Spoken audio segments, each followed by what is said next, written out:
The David Pakman Show at davidpakman.com. Welcome to the show. It's been a very disturbing 24 hours. At the end of yesterday's show, and literally in the last 30 seconds, we go off the air at 2:59. And at 2:50, of course, there was the first explosion at the Boston Marathon. Eventually, a second explosion took place about 150 to 500 feet away. We now know that it is being called terrorism. It is being called a bombing, Lewis. And what we do not know at this point is who the perpetrator or perpetrators are.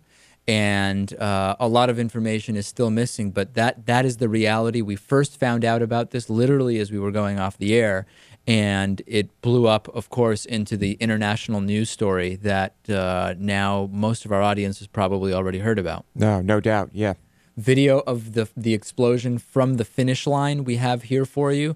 You will hear an initial explosion. If you're watching, you will see that to the right as you're viewing. Of course, on the left, on the course, the way the runners were going, to the left of the runners.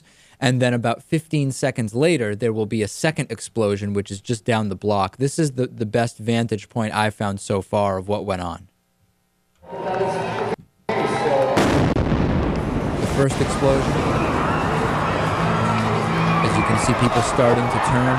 One man, let me pause, by the way. If you see the man in the orange vest right now laying down, we have found out about who that is, and that's quite a story in and of itself. But in any case, that you can see him next to the first explosion, and then I'll just continue, and then we will hear the second explosion which took place.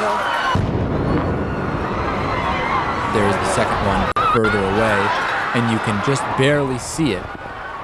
There for a second, you can kind of actually make out that there is, looking through the smoke from this explosion that we're closest to in this shot, further down you can see another cloud of smoke. So that is what happened initially. There were some reports about a third explosion at the JFK Library. It turned out to be unrelated.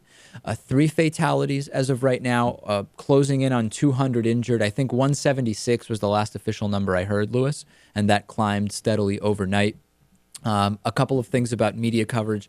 Yesterday, there were rumors that started about a so-called suspect and a person of interest, someone who was being detained. And this was started first by the New York Post and Fox News, which is the same company, not very trustworthy information in many cases. But then CBS, ABC, and NBC News reporters all tweeted about it and also talked about it on broadcast television.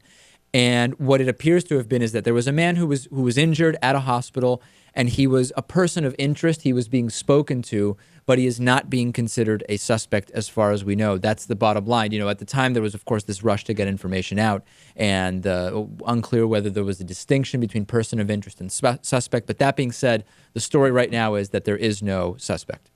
Yeah, we know what can happen with quote, facts when there's mass paranoia and chaos going on, as we saw with Sandy Hook. I mean, even for the first week, there was almost no concrete factual evidence of what happened. Absolutely. Yeah.